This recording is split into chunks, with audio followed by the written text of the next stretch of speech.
But I think him posting that video just kind of made me feel like, oh, like he definitely was cheating on me. And I know what you guys are gonna say. Oh, what about Cissy? What about this? Bro, okay, yes, we had that video of us kissing, but... All right, so let's talk about what actually went down here. Because Cissy finally came forward and said what everyone was already thinking. She didn't just drop a casual statement either. She went in, and honestly, she had every right to, because according to her, Nidal didn't just move on quickly like some people tried to claim. No. He apparently used her for clout, kissed another girl on camera like it was nothing, and then acted like Cissy never even existed, like she was just erased. Imagine finding out you meant so little to someone that they can just publicly move on and pretend you were never part of the picture. That's not just moving on fast. That's disrespect on a whole different level. And Cissy wasn't about to let that slide without addressing it head on. She called out the denial, the lies, the whole performance, and honestly, good for her. But of course, the internet had thoughts, because the internet always has thoughts. As soon as Cissy spoke up, Nidal's fans came running to his defense with the classic line, "They were never official." He wouldn't be happy if I was talking to another guy. I obviously am not happy that he's talking to another. Oh, we've heard that one before, haven't we? It's the go-to excuse anytime someone wants to justify messy behavior. But here's the thing, if it really wasn't official, if it really didn't mean anything, then why was he doing the absolute most? Like, you don't act that serious, post that much, involve someone that deeply in your life, and then turn around and say it was nothing. That's not how that works. People started questioning the whole narrative because his actions told a completely different story than his words, and that's where things started getting messy for him. So Nidal comes back with his own version of events, and surprise, surprise, he's got excuses ready. He claims he heard rumors about Cissy, vague, unnamed rumors, and decided to pull away because of them. Basically, how I found out was I was getting my nails done, and I was scrolling on my phone, and I see a TikTok that he posted saying me when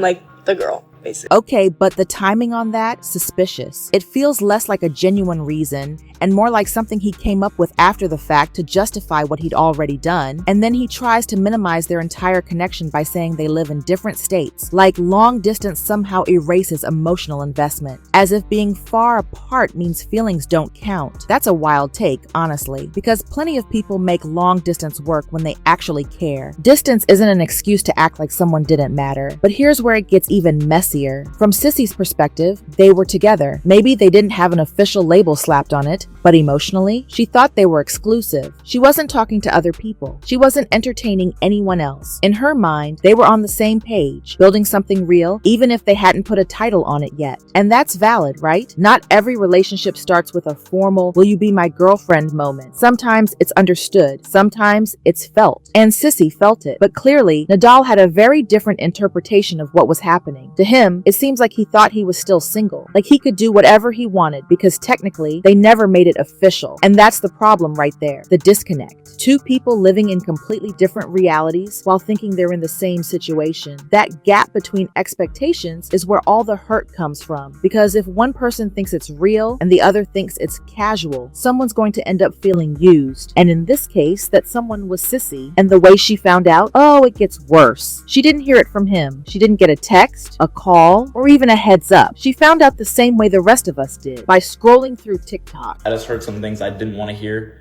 and not just from them. There was a couple other people too that like you wouldn't expect that I would have heard it from, but it was just not good stuff, so I just didn't want to take the chance. And yeah, that's why I can't. She's just casually on her phone, probably not expecting anything. And then boom, there's Nidal soft launching Ruby May like Cissy never existed. Can you imagine the disrespect of finding out you've been replaced while lying in bed scrolling social media? That hits different. That's not just hurtful, that's humiliating, and it's public. Everyone's seeing it at the same time she is. That's brutal. But Cissy didn't just let it go. She came with receipts. She dropped screenshots of their private messages. And let me tell you, those messages changed everything because they weren't casual. They weren't surface level. Nidal was talking about wanting her with him in person, about missing her, about building something. That's not the kind of conversation you have with someone who means nothing to you. Those messages painted a picture of someone who was emotionally invested, someone who led her to believe this was going somewhere. And once people saw that, the narrative shifted fast. It started looking a lot less like a misunderstanding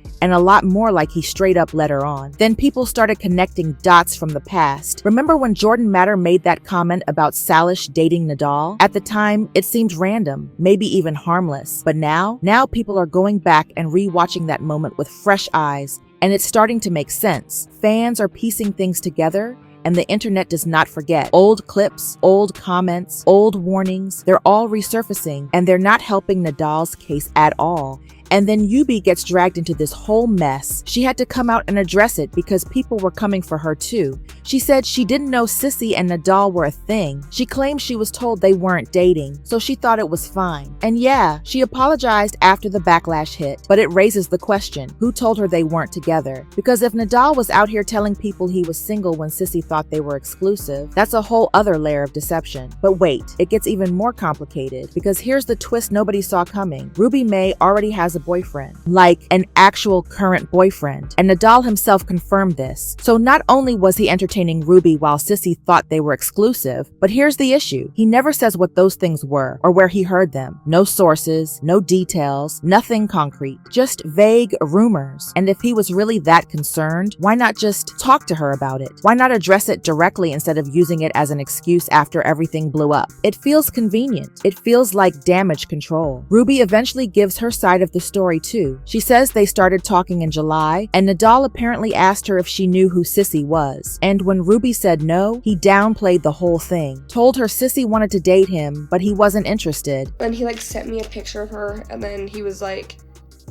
this girl wants to date me, but I don't want to date her. Painted it like Cissy was chasing him and he was just being polite, which is wild considering the screenshots Cissy posted show a completely different story. So Nidal's out here giving Ruby one version, giving Cissy another version, and acting like both are true. That's textbook manipulation. Ruby starts getting hate messages, because of course she does, and she starts realizing something isn't right. The stories don't match up. The timelines are off. Things aren't adding up. So what does she do? She reaches out to Cissy. They connect on Snapchat, talk it out. Told Cissy to add me on Snap, and I ended up apologizing again. I think you probably saw that on her video. And we talked it out, she made her video, I commented, all is good. And Ruby apologizes. And now, the girls are cool with each other because they both realized they were played by the same person. And that's honestly the healthiest outcome that could have come from this. They stopped blaming each other and started seeing the real issue. No more fighting between them, no more jealousy or competition. They both stepped back and said, wait a minute, we're not the problem here. And that's powerful, because it would have been so easy to keep going at each other, because now it looks like he's scrambling, like he's trying to control a narrative that's already slipped through his fingers. He even tries to flip it and say the girls are clout chasing, points out that Ruby made multiple follow-up videos, and implies they're just doing this for attention. People are screen recording, making reaction videos, pointing out every contradiction in real time. It's become entertainment at this point, and Nidal's out here accidentally exposing himself with every new explanation he gives. So the final question is this: did he ever actually care about Cissy, or was she just convenient until something or someone else came along? Because his explanations aren't clearing anything up. They're just revealing more inconsistencies, more red flags, more proof that he wasn't being honest from the start. Did he cheat? Did he lie? Or is he just trying to rewrite what everyone already watched happen in real time? Because until he takes real accountability, this isn't going away. And honestly, maybe it shouldn't.